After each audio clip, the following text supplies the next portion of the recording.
These turbulent political times, what is happening to the right wing of politics in the UK? And indeed, what's happening to Ed Davey? Is he still out on his yacht?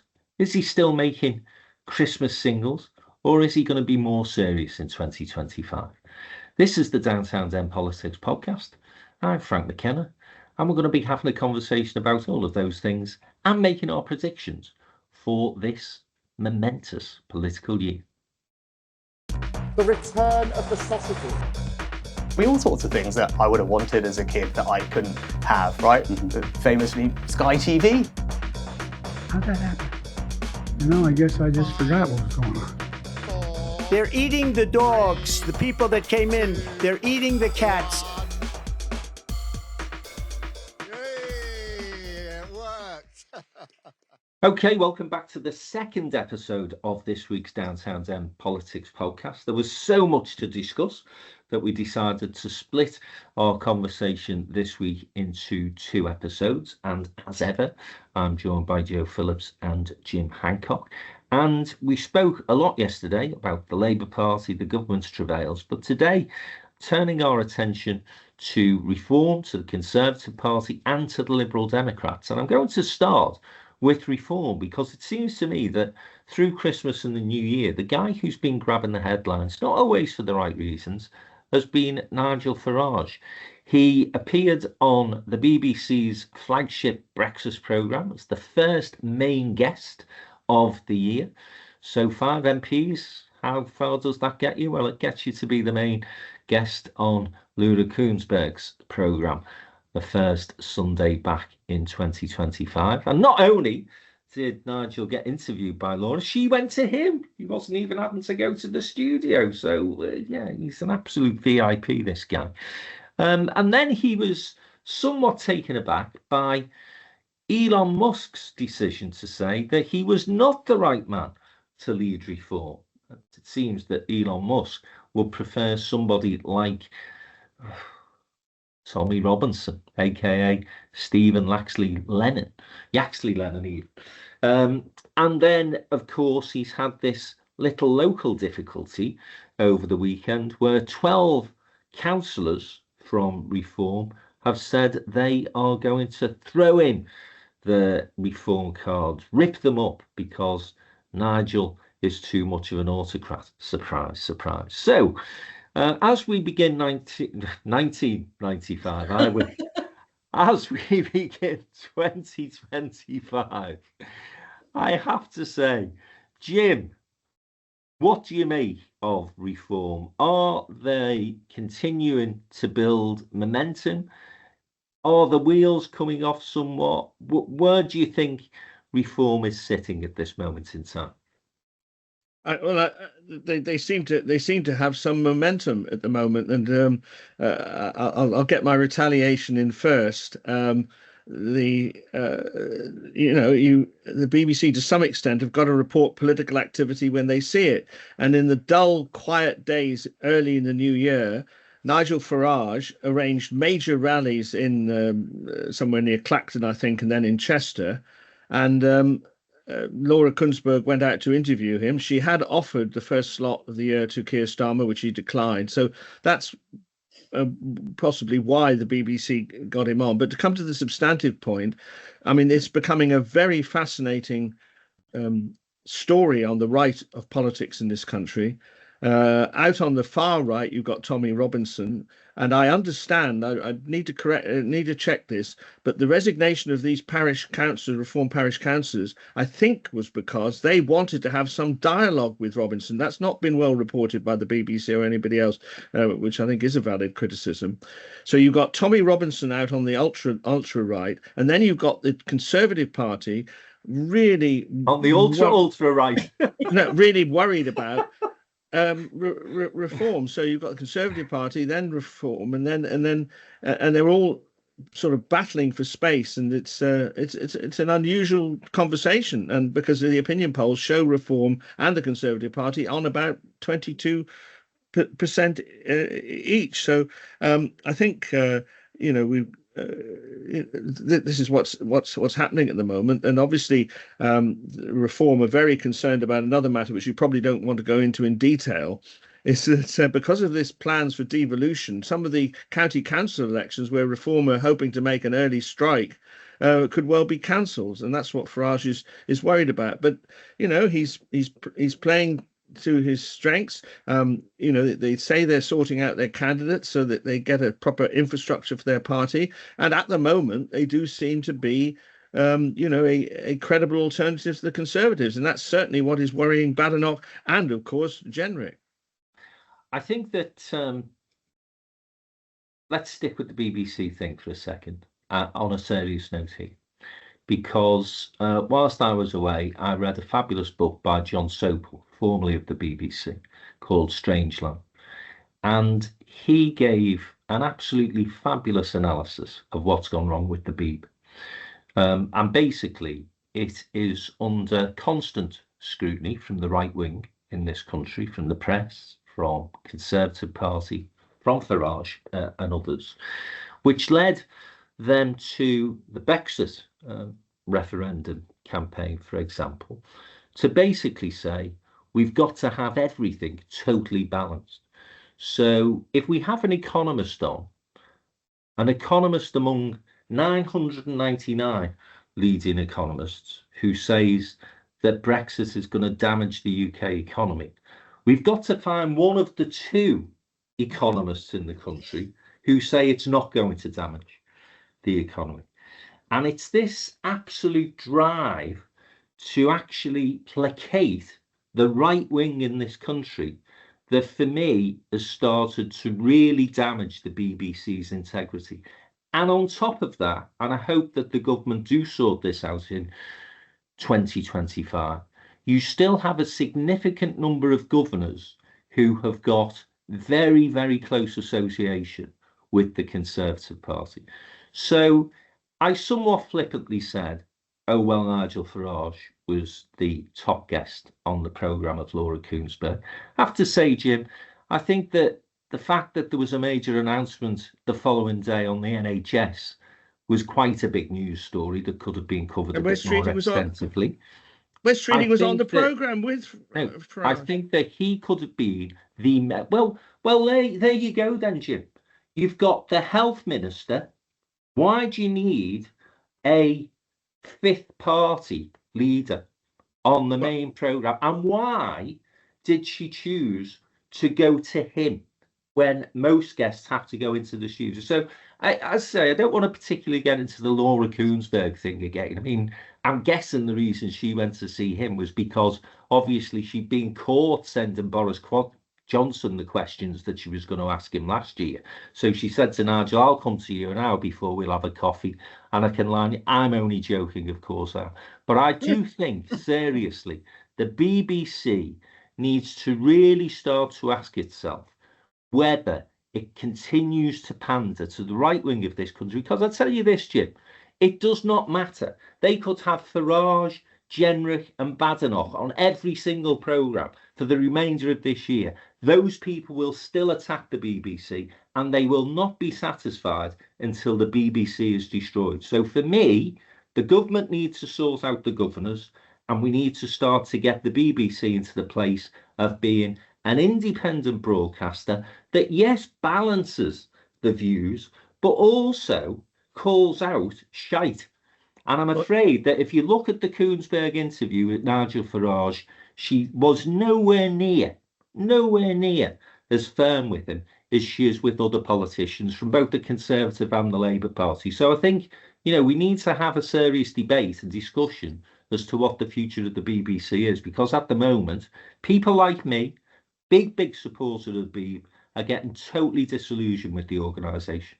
Well, we have a profound difference of opinion here, because a lot of people I talk to still think there is a too liberal agenda with the BBC. Just on the point that Sopel made in his book, where you have a climate denier when there's only a tiny percentage of it, and comparing that with Reform Now.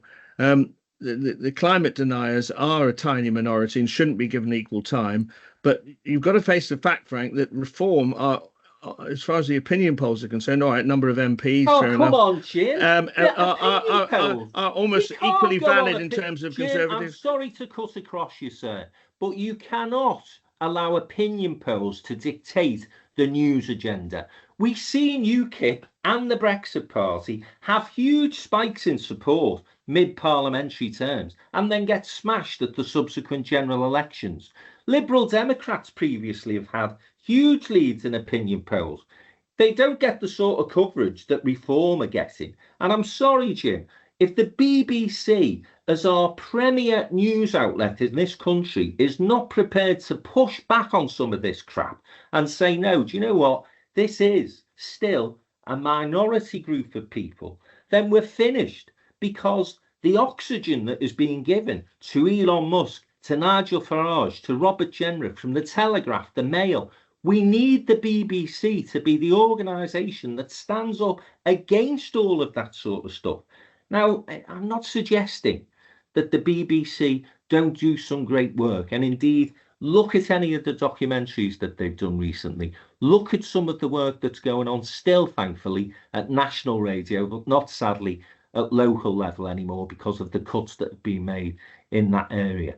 But you know, you don't see the sort of scrutiny and the intensity of interview on our flagship television programmes that I heard. I mean, I heard Jenrick getting absolutely pummeled by, who's the guy who does the Radio 4 interviews? Or yeah, Radio 4. Nick Robinson absolutely hammered him. But I've not seen that replicated on TV. And by the way, Nick Robinson didn't have to work hard. It was all there for him, but he made Jenrick look the absolute idiot that he was. So I don't want to make this about the BBC. Well, it's obviously not a general policy, is it? You're picking on a particular programme. You've got issues with country, but you're acknowledging that Nick Robinson was pummeling the But I think the problem is, Jim, the lack of consistency. The lack of consistency. And as I say, when you look at 38 appearances for Nigel Farage on BBC Question Time, then he becomes the main guest on the first programme of 2025. If people don't start to say that's questionable, then I don't know when they will start to say when. Just one final comment, just to move it on. It's very interesting. In the Sunday Times magazine yesterday, Lisa Nandy apparently is looking at making the BBC a mutual and paying for it out of national taxation. I saw that. That's quite an interesting and innovative idea, and maybe provides the Beeb with some protection. But I do think that the government need to go further and, as I say, start to remove some of those bloody governors who've got all sorts of links with the right wing in this country. We've got the Spectator, we've got the Daily Telegraph, we've got the Daily Mail, we've got the Sun. You know, you've got to start somehow, some way for the BBC to create a new way of producing news and narrative, because what's the first thing they all do, Jim, of a morning? The Beeb aren't on their own as far as this is concerned. They all do it. What are the news headlines this morning in the papers? And of course, they all lead with anti-government stuff. Are you going to pay some attention to the fact that Nigel Farage has a programme on GB News? A political leader actually has his own programme, perhaps. So why give him another platform on the BBC then? Why don't the BBC say, look, this guy's on every night on GB News. If people want to hear that, turn over your channel. Why do the BBC fall all over him? Say, oh, Nigel, come back onto Question. Oh, Nigel, we've got this wonderful opportunity. The first, come on, Jim, you're arguing against yourself there, mate. I agree with you. He's got his own programme. He shouldn't be seen anywhere near the studios of the BBC for at least another year. He's been given enough coverage and oxygen by them. Why don't they go and get one of the other four prats on? Lee Anderson, or this fella from Southampton who Elon Musk seems to think would be a better leader than Nigel Farage. Get him on and make people see how stupid they are. Because I tell you this, as much as you can criticise Nigel Farage, he's a bloody good operator. And I think the job of the BBC is to actually say, well, let's see what's beyond you. I do think there should be more questioning. There should be more questioning about what his actual policies are on the health service and running the economy. I think that's fine. I'd like to see other Reform MPs on there, Jim, and let people see the lack of quality there is. Anyway, Joe, Jim and I are just having a rant that we can continue on Wednesday evening. It's like sitting at in the Aston Villa Everton game. So let me get back to the subject Honestly, I do apologise. Can I just say that if I was still doing the job that I used to do for Paddy Ashdown, I would have been on the phone to the BBC, as I used to be all those years ago, demanding that we got some coverage. And I don't know, I'm sure the Liberal Democrat press office are doing exactly the same, because they are the third biggest party in government. And actually, you know, we're going to talk about the Tories. The Tories lost more seats to the Lib Dems than they did to Reform in the election. Ed Davey will get his New Year interview with Kunsberg. They all will over the 5 weeks. But just, I mean, let's not spend the whole thing on the BBC, but I do think it is the quality of the interview that makes the difference. And I think the problem is that you've got Laura Kunsberg, who I am not a fan of, but, you know, they've lost Michelle Hussein, who was a brilliant interviewer. Absolutely brilliant. And they've let her go. And, you know, of course, the days of Brian Walden and Margaret Thatcher don't exist anymore, because those long form interview slots don't exist. But there is this desire to try and, you know, and you're absolutely right. What do? They look at the papers. They follow the papers. What are the papers doing? They're following Twitter. So you end up in this vortex. And that contrasts so poorly against the work that people like Jeremy Byrne and Lise Doucette and all the international colleagues are doing in incredibly difficult circumstances, where they're not even allowed to get in. And I think, you know, the BBC has for such a long time been so frightened of its own shadow because of worries of funding under the Tories for 14 years and a board packed with Tory supporters. They've now got Samir Shah as their new chairman of governors, who is a programme maker for a start. That is a huge step forward. And I do think as things move forward under this new government, and if Lisa Nandy is open to conversations, then there are conversations to be had. But they need to find their cojones, if you like, because actually they've had some terrible, terrible incidents. You know, Hugh Edwards, for instance, yet another sex scandal at the heart of the BBC. They've had all sorts of issues going on, and they're terrified. They're terrified of upsetting anybody because they need to worry about funding. But I think, you know, there are questions about the quality of the interview and the interviewer that is at the heart of this. Thanks, Jo. Right, I couldn't say it any better, to be honest, so we'll leave it there on the BBC. But let's come back to your mate Nigel. I actually think he's had a good month, because it's interesting, Jim's description now. You see the way it starts to shift. The far right of Tommy Robinson and that crowd over there. And then you've got cuddly little Nigel and Reform over here. And you see, I'm not being funny, Jim. I'm not taking the piss out of you. That's what you said. Yeah. No, I said the ultra. Robinson's the ultra right. Yeah, and you're not. And by the way, you're not the only one who said. The point I'm going to make, Jim, is that all of a sudden Nigel Farage is mainstream, helped by Elon Musk's attack. And I wonder whether this is a mistake or whether it's by design. Jo, I think it's been a good month for Farage because he's looking more reasonable. Yes, absolutely. And I think, in fact, I said to him on his programme, on which I am now regular every week, if you don't get enough of me here, you can get me on GB every News Tuesday with Nigel night, Farage, News. Trying to hold my own. But I think, you know, he's been very clear about Tommy Robinson all the way through. And he's absolutely right, and he's stuck to his guns. And I think the fallout with Elon Musk was possibly the best New Year's present he could have probably had, because it makes him look as though he's a man of principle, he's a man of standards, he's a man who will stick by his words. I mean, he has, you know, he's a very good performer. He's very charismatic. He's a very good communicator. And he is, as Jim said, an extremely good and wily operator. If you took him out of the equation, obviously Reform would not be anywhere near where it is in the opinion polls. But there is no doubt that they are recruiting members. People are enthused and enthusiastic about the idea of something new, something different. And more than just joining up, people want to get involved. Now, that's not just anecdotal. I know that for a fact from people across the country.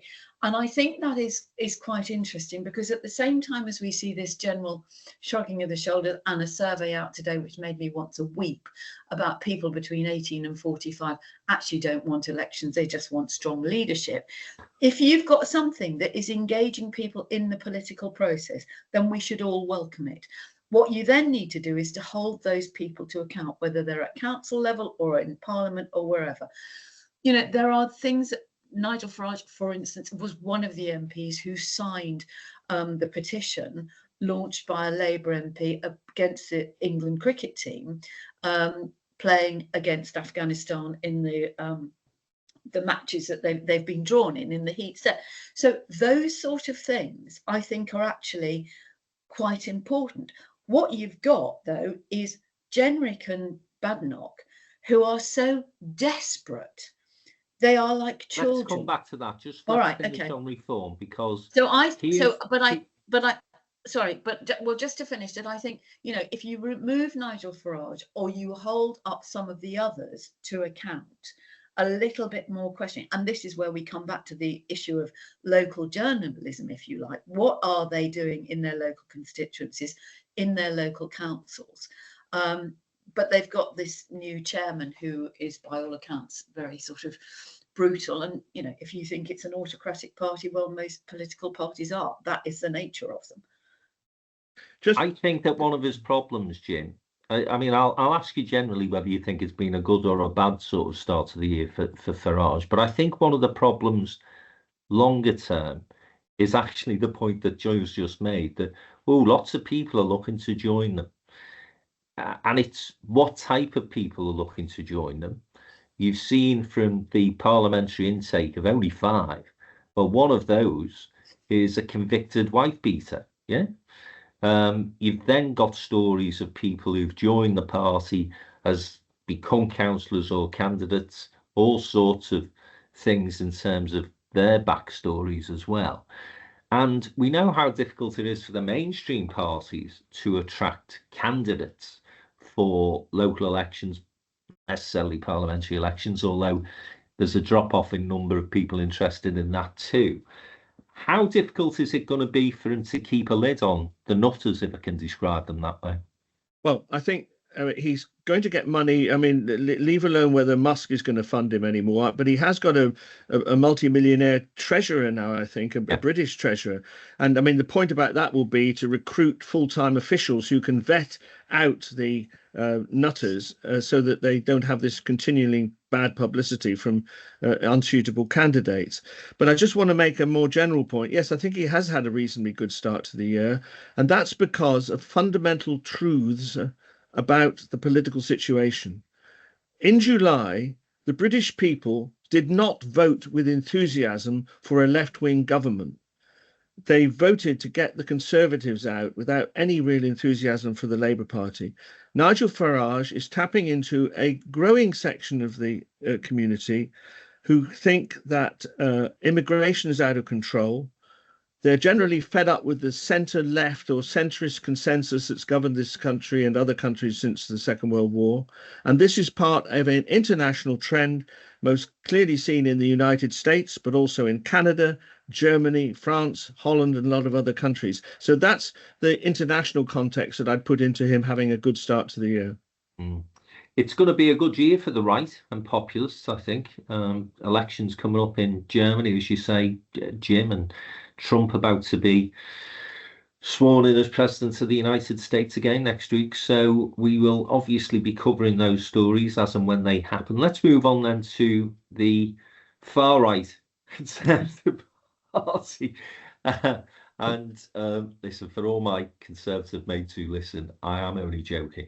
But some of the statements that have been made over the past few weeks, particularly relating to that topic we discussed yesterday of the grooming gangs, I think, wow, really, Jo, Jenrick in particular, but then Badenoch not distancing herself from his comments. And let me just put this into a little context for listeners who think, oh, it's all part of the political knockabout. You've had a South African based in the United States, close to the president of America, basically saying to his millions of followers on Twitter that a government minister is aiding and abetting the rape of women by Muslim men in the UK.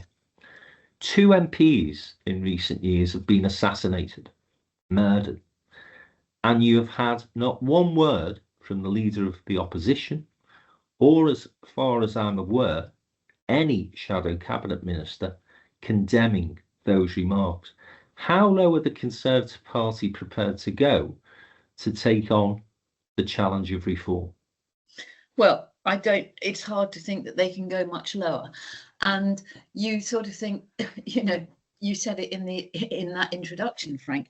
Elon Musk is South African. He lives in America. Where is the patriotism of the Conservative Party that will stand up to defend British democracy, that will stand up and say, this is utterly outrageous. You can have your opinions, Mr. Musk, but the idea that you are seeking to unseat a democratically elected prime minister, that you can say things about a minister of the crown, and that the Tory party will not stand up and call it out, is absolutely appalling. You might remember, both of you, I know I'm not going back in ancient history, Jim, so it might be harder for you. But when Boris Johnson Too on to me attacking me nowadays. Yeah, I know, but we know there's somebody who loves you because she thinks you're always being bullied. So this is especially for you, Alex. Get her on the show. Level it up. So do you remember when Boris Johnson's race advisor, who had worked with him at County Hall, resigned over something he said, and she said, no, that's it, you've overstepped the mark, I'm going. And there is nobody in the Conservative Party that seems to be prepared to say, hang on a minute, that has gone too far. Jenrick has got a free rein. He's clearly angling to be leader, and they are moving further to the right. They've got no answers to anything. They've got no sense of why they lost, why people wanted to get rid of them at the election in July. They've got no sense of shame or apology. And you just think it's a tragedy, actually, because we need a strong opposition in this country.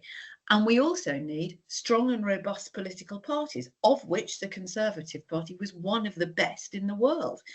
But this is not the Conservative Party of, Michael Heseltine or Margaret Thatcher or, anybody you could choose to mention. It's not even the Conservative Party, I don't think, of Rishi Sunak now, who I actually think, although he was hopeless, was probably a decent man. And I think this sort of behaviour, Badenoch is completely out of her depth. She's dreadful at Prime Minister's questions. And she just is she's just there to try and pick a fight.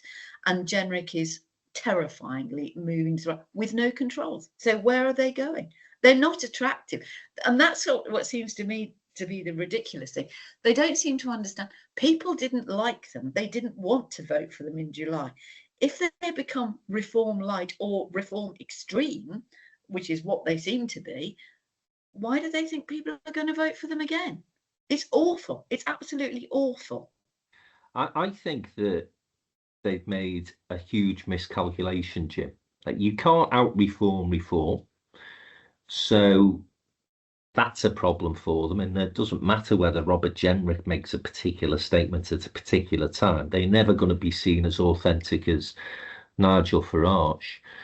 And I think that, not wishing to reopen the conversation about media coverage of Nigel Farage, but he is a charismatic figure and more likable than, which might sound a surprising thing to say, but as a person, more likable personality than Kemi Badenoch. And I just think that she has had we talk about Labour's poor start to government. I think she's had a dreadful start as leader of the opposition. The other thing I'd say, Jim, is I don't think Jenrick's comments, for those who don't know what he said, just go onto his Twitter account, but they were very, very extreme and racist in my view.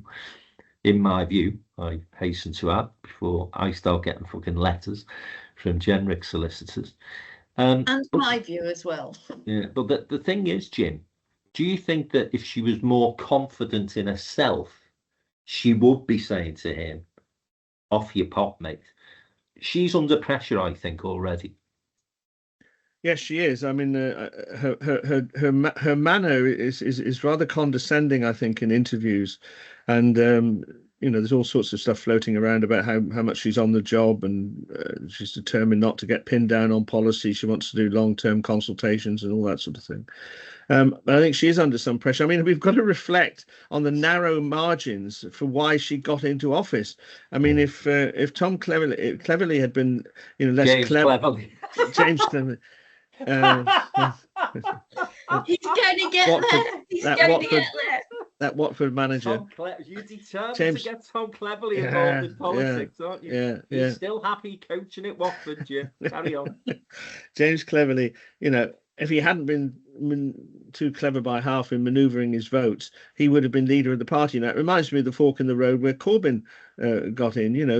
These small margins leave you with leaders who then lead the party in a particular direction. If Cleverly had become the leader, I think all the sort of centrist Conservatives would have positions in the shadow cabinet, and the party would probably, he would be taking the line that you're advising, saying we are not going after reforms votes. It's a blind alley. We'll always be outperformed by them in what they're doing, and we'll go down a different route. But of course, on that narrow margin, we've got what we've got. I mean, I think the centrists in the party are biding their time. But the only thing that's the problem they've got is to have another leadership election. Because the party was heavily damaged by the successive leadership elections. So they are restrained in some regard from even beginning to contemplate removing Badenoch. So, it is where it is. And that's why I only put it into discussion to say that, some people they still look for the one person who is likable in the electorate, Mr. Boris Johnson. In a situation you can't absolutely rule out a campaign starting. No, do you agree? Yeah, absolutely. I've said it for some time. I think he was on manoeuvres last year. I think he got a bloody nose in terms of his awful performance during the Channel 4 sort of general election coverage. I think he was actually kicked off the programme, wasn't he, for just trying to plug his book rather than comment on the election itself. And I'm not sure whether he's been forgiven for Partygate, but he was never removed by the Conservative Party membership, was he? He was removed by the MPs, so that there is no way that you could rule out a Boris comeback, and there's going to be by-elections coming along, I'm sure, where he'll have his eye on that if he's really interested in coming back into Parliament. But I do think that, as I say, as much as the government have not made the most auspicious of starts, I think the opposition leave an awful lot to be desired at this moment in time, the official opposition, and are leaving that vacuum for Nigel Farage to fill. And I suppose I've moved the conversation on just a little further, Jim, and push you on this. Rather than go back to Boris Johnson, why wouldn't the Conservatives just move over and say to Nigel, come on in, mate? That, of course, is the ultimate uniting of the right. I mean, because putting this in historical perspective, we could be seeing, and I'm sure Labour are hoping for this, and to some extent the Liberal Democrats, a century ago, we got this fatal split on the left between the Liberals and the Labour Party, which in some elections has kept, this is one of the reasons why Labour has been so poor at forming governments in the last century.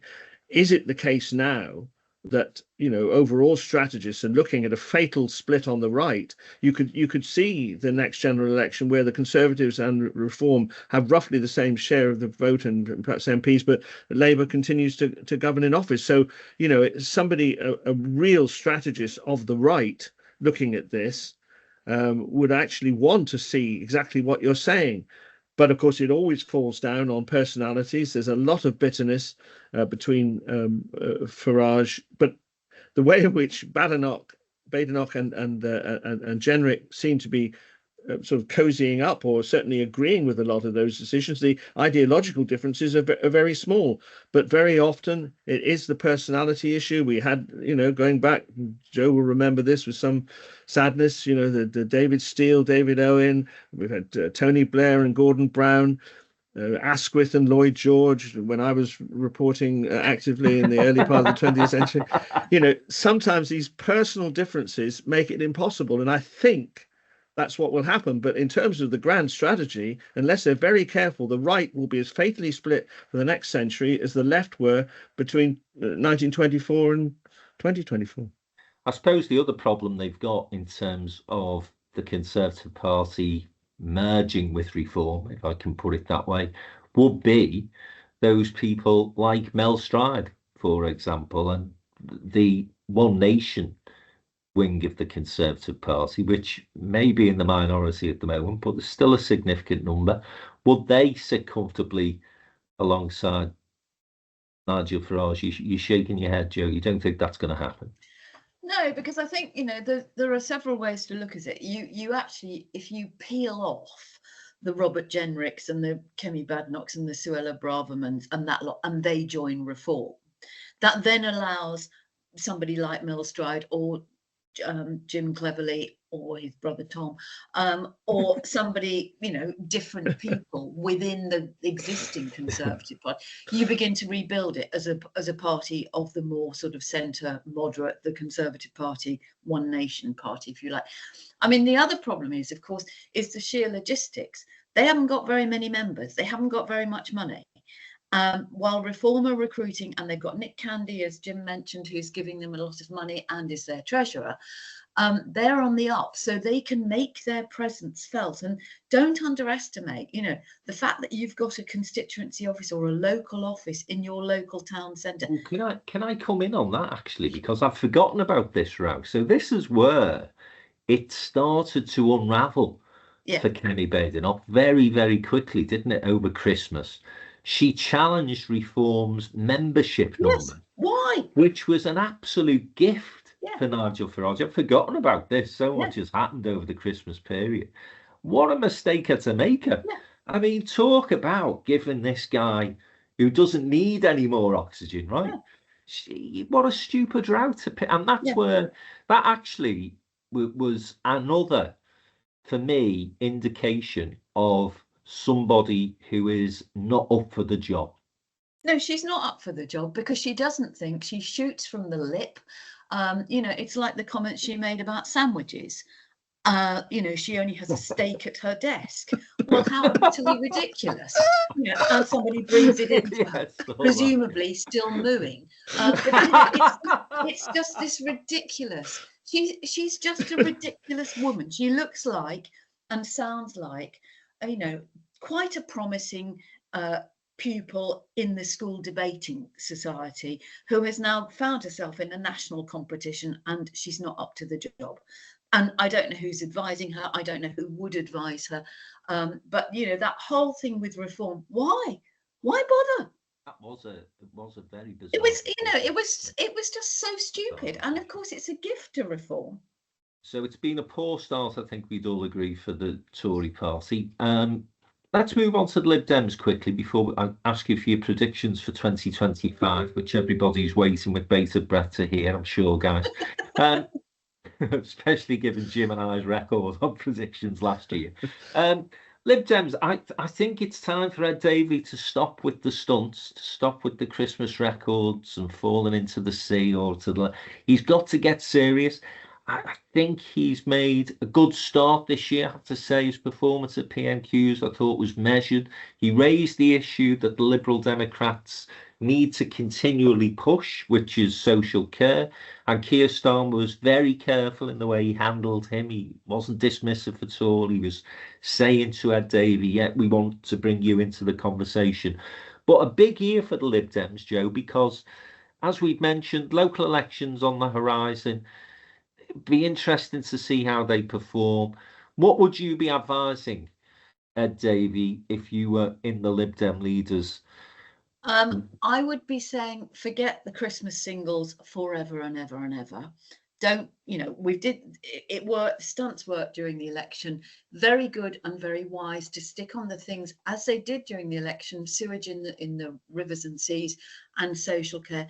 Social care is another issue for this government. Why have they kicked it into the long grass? We've been talking about grooming gangs. God knows how many years ago we had the Dilnot Commission and umpteen other commissions. Just put in place some of those recommendations. You don't need another bloody commission, even if it is under the excellent Louise Casey. So the Liberal Democrats have got some traction on that. They've got some very good MPs. I think what they lack at the moment is, they're getting slightly drowned out, which is unfair for the reasons we've already spoken about, because reform gets more coverage. And the self-inflicted errors of the government and the nonsense of the Tories are drowning them out slightly. What they're lacking, and this is perhaps me being nostalgic, but in my day, when you had Paddy Ashdown and Ming Campbell, you had people who had gravitas on foreign affairs, defence and security. And the Liberal Democrats have always managed to hold a very good and intelligent and well-informed line on those sort of issues. Now, those sort of issues actually inform our relationship with Europe, our relationship with America, our relationship with China, the spending on defence, etc., etc. And that's where I think they're lacking. That, they're good on some things, they're doing good work, they've got, good chairs and membership of select committees, which I think are always underestimated, except for people like me and Jim, who are just political anoraks and we like select committees. Speak for yourself. All right, you can be a political parker then. But I think they need to have a voice on other issues. There are some interesting people around. There are new intake. And I think they need to be raising their game a little bit on stuff, because they don't have to apologise for better relations with Europe. Everybody knows where the Liberal Democrats stand. So they can be making that case. I do think what is encouraging, and you alluded to it slightly, Frank, is the relationship between the Liberal Democrats and the government, that there is a genuine willingness to work together when it's appropriate and constructive opposition, as opposed to, the sort of Kemi Badenoch opposition. But see what happens in May for those people that are going to have them. We might not have them here. Yeah. I think we'll get into the local election stuff and what's happening with them next week. I think the point that Jo makes there has been a surprise to me, Jim, that the Lib Dems haven't picked up the cudgels for Europe and closer relationships, and then they'd be able to claim some credit when that relationship does start to reset and some of these conversations that I know the government are having start to come to fruition. And the other area that I thought they'd be a bit stronger on and a bit more sort of taking the lead on, it is localism and devolution, because that again is something that I'd always associate the Liberal Democrats with. But Ed Davey, big year for him, big year for the Liberal Democrats. Yes, obviously their strategic problem is that though they got 72 MPs, the Labour majority raises the question, what are they for? What's their role going to be? And it's quite difficult. We're absolutely right that they're, part of the public always saying, oh, why can't you work together more? So they've got to try and get some credit for supporting the government where they do support the government, and try and say to the electorate, look, we are delivering what you've asked for. Grown-up cooperation where we can, but getting that sort of credit and turning it into votes is quite difficult. Do you think, though, Jim, sorry to interrupt, the big opportunity is Europe, isn't it? Because yes, I was going to go on to say the evidence. Sorry. I was going to go on to say there are three big issues that they should be pushing. Europe is one. It is clearly now that we're 10 years away from the referendum nearly. and I think it's now respectable for us to question what our future is in relation to Europe. And the Liberal Democrats have got an unchallenged reputation for our support for our links with Europe. Social care. I know we're not discussing it in detail today, but this shameful kicking it into touch. Ed Davey, with his own personal experience, I think they should keep on hammering away at that and try and get this social care thing accelerated, so the opportunity to make a decision can be made in this Parliament. And also things like sewage and so on. Now, probably you're right that the stunt thing should come to an end, but the issue of sewage, things like that, distinctive things that Liberal Democrats can stand for, that is where their main hope is. But they have got a strategic problem in the sense they've got 72 MPs, but Labour have got 401, and strategically it's quite a tricky issue. Reform have got 5 and seem to be getting more time than the Lib Dems at the moment. So whoever you want to blame for that, but the Liberal Democrats do have to take some responsibility themselves. And I think Jo again hit the nail on the head. You don't have the Paddy Ashdowns, the Min Campbells, the Charlie Kennedys, the people that you want to see on your television screens. And as much as I will criticise the BBC for the amount of airtime they've given to Farage, the fact of the matter is he's box office. Absolutely. And the Lib Dems have got to find somebody who is box office. You've just got to do it. It's no surprise that Wes Streeting turns up as often as he does, talking about all sorts of issues outside of his health brief, because he's box office. People like to listen to him. Peter Kyle did an excellent interview round yesterday. So we just need to find, from the Liberal Democrats' perspective, I think, some of those personalities, and surely among those 75, they will emerge during the course of this Parliament. But I think it's going to be an interesting year for the Lib Dems, and I think we'll start with our predictions, guys. And what I want you to do is 3 predictions. 1 that you think will absolutely happen, 1 that you hope will happen, and 1 that you think it'd be nice to happen, but it's unlikely. Whilst they're thinking about that, we're going to take a short break. We'll be back in a moment.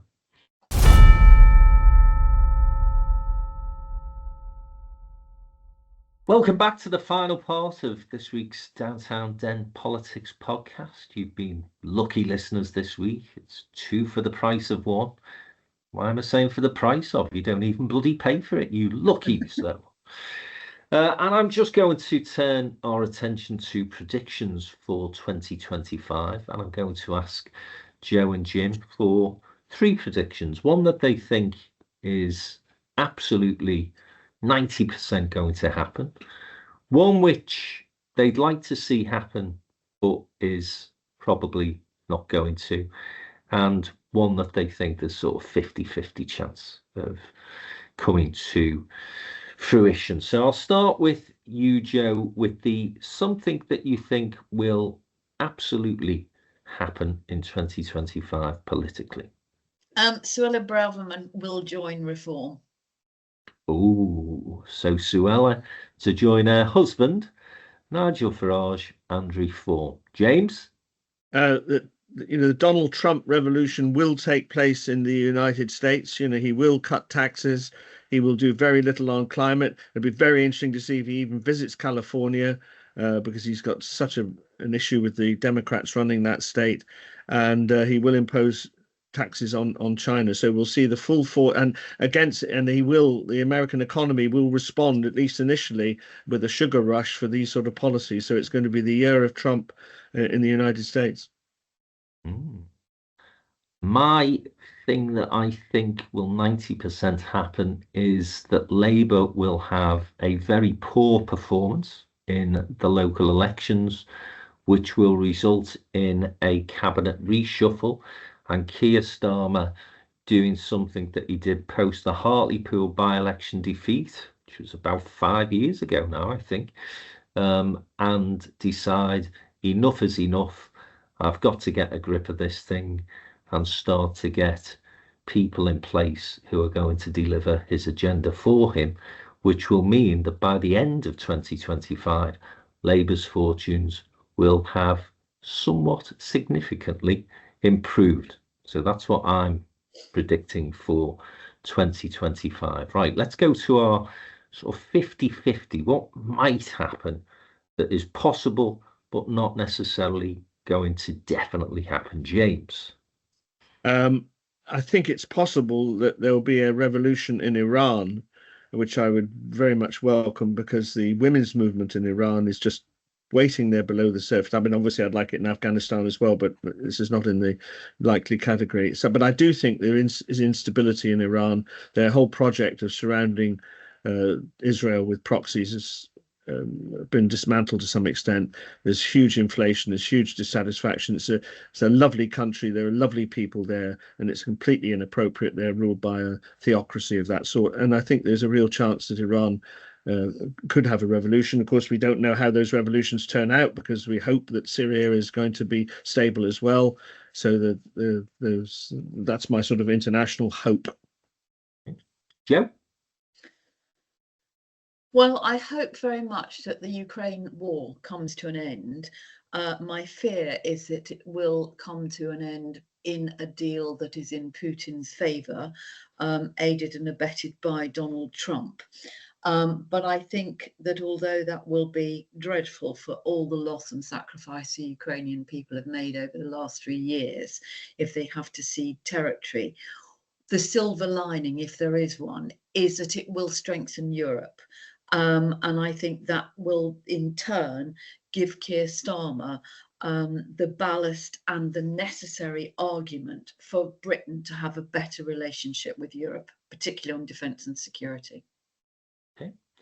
Well, my 50-50 prediction is that Donald Trump and his new messmate Elon Musk will have a massive fallout, and that will create all sorts of implications, both in the States itself and also for international politics. Will Elon Musk's rantings on Twitter be given as much attention if he falls out with the most powerful politician on the planet? We wait and see, but I would suggest that there is a 50-50 chance of those big egotistical people falling out over the course of the next 12 months. Right, final one. So this is something that you think is unlikely, but you would actually like to see it. So I'll start with you, Jo. Elon Musk goes up in one of his space rockets and gets lost in space. That's a crack. I don't know whether we can beat that. Jim? I'm far more serious than that. Yeah. I just wonder whether the social care reform will be speeded up by pressure. If the government is serious about getting all party consensus on the way forward, which is a noble enterprise, it can't be done in the heat of the 28-29 period when all the parties are fighting for their separate identities. It really needs, I mean, I think Wes Streeting wanted to do it and has been held back by the Chancellor. I really think the pressure should build. Don't be ridiculous. As you so eloquently said earlier on about inquiries, they don't achieve anything. And with this, we've had masses of inquiries. We know what the thing is. The question is whether there's going to be an upper limit, how much people are going to have to pay for their social care. But it's such a pressing issue that this review is totally ridiculous. So I hope, but I think it's unlikely that it could be speeded up. Okay, so my unlikely prediction or hope for 2025 is that 2024 was the year of elections, but we've got some big contests coming up now. One in Canada, of course, and before then, an election in Germany. And my hope rather than expectation is that progressives or social democrats find a way of challenging this populist narrative, and that surprisingly, the Social Democrats and the centre-right Conservative Party in Germany and Trudeau's party, which he will not be leading into the election in May in Canada, as I say, surprisingly win those elections, and we start to see a more progressive approach to politics over the next 12 months, despite Donald Trump's best efforts for the alternative. So that's my sort of hope and expectation, though I'm not necessarily expecting that to happen. So there are predictions. And of course, the great thing about this is we are recording them. And so in 12 months' time, we can come back and find out who was most accurate in the predictions they were making. And then those who listened yesterday will remember that my introduction started with a number of questions. And I'm just going to ask you guys for yes or no answers to this. No explanations required, just what you're thinking about. Will Rachel Reeves survive as Chancellor? Jo? No. Jim? Yes. I would say yes as well. Will Keir Starmer still be Prime Minister in 12 months' time? Jo? Yes. Jim? Yes. And Yes. it's a yes from me, full house. Will Nigel Farage see off the challenge of Stephen Yaxley Lennon, or will he disappear to the United States to front up a Fox primetime television programme? Jo? Oh, good question. I think he'll stay here. Okay. I'm afraid Jim? I agree as well. I think he's got an awful lot of opportunity at the moment, but if Nigel was offered enough cash, I think he'd be delighted to get on a plane and go over to the States and perhaps do both GB News and Fox News and become the new David Frost of the UK. Who knows? But I'll say that more again in hope than expectation. A more serious one, will Kemi Badenoch revive the Tory Party's fortunes? More importantly, perhaps, will she survive as leader of the Conservative Party for 12 months? Jo? No. Jim? Yes, but she won't revive their fortunes. Well, I'm going to say yes, but I wouldn't be surprised if there are manoeuvres to see Kemi Badenoch go. And of course, I mentioned Labour suffering local election defeats. If the results are really bad for the Tories, that could put it under further pressure. Final one, the final question that I posed in my introduction yesterday. Will the mighty Plymouth Argyle knock Liverpool out of the FA Cup? I'm going to say yes. Jo? I hope so. Jim? Well, it's only 8 years ago since we played Liverpool, and of course we got a famous draw at Anfield and lost narrowly at Home Park. I mean, does lightning strike twice? It certainly struck at Brentford at the weekend. I fear not, and we have got other priorities in trying to stay up. I don't think so, unfortunately. But this I is going to love be a that, great Jim. game. That's what we always used to say at West Ham when we lost, as we did frequently, which was, no, we're concentrating on staying up, or we're concentrating on Europe, or we're concentrating on, you know. I hate that. I don't know why I've said it, because I hate it when it's said. But I'm sure we'll give it our best shot. Okay. Well, let's hope. And again, on a serious note on the football front, and I know this is not a football podcast, I do get admonished on occasion by people who listen to us who are not in the least bit interested in footy. But wasn't it sad to see yesterday Tamworth manfully hold Tottenham over 90 minutes to a 0-0 and not get the reward of a replay at Tottenham's ground? Yes. So it goes to extra time. Tottenham overturned them 3-0 fairly comfortably in the end. But all those efforts over 90 minutes wouldn't have been great for that team. And there was other examples over the weekend as well.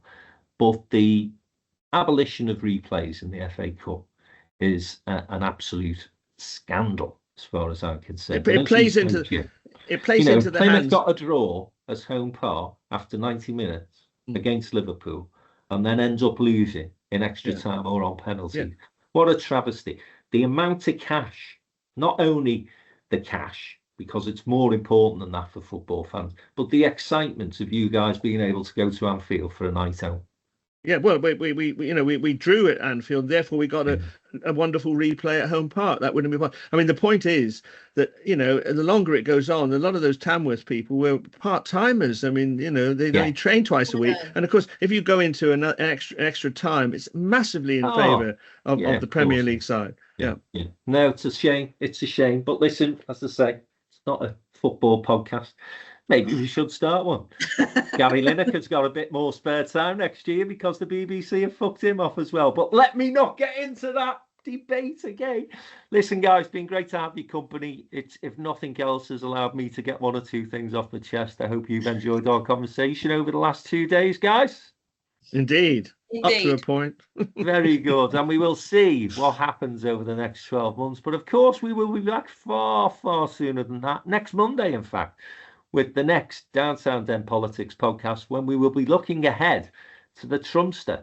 He gets inaugurated on the 20th, and we will be looking at what that may mean for the UK and for the wider geopolitical issues of our time. Also, I'm sure over the next 7 days, we'll have a lot more happening in UK politics as well. In the meantime, stay safe. It's been good to be joined by you for 2 episodes this week. And Happy New Year. Hope it's a great one for you.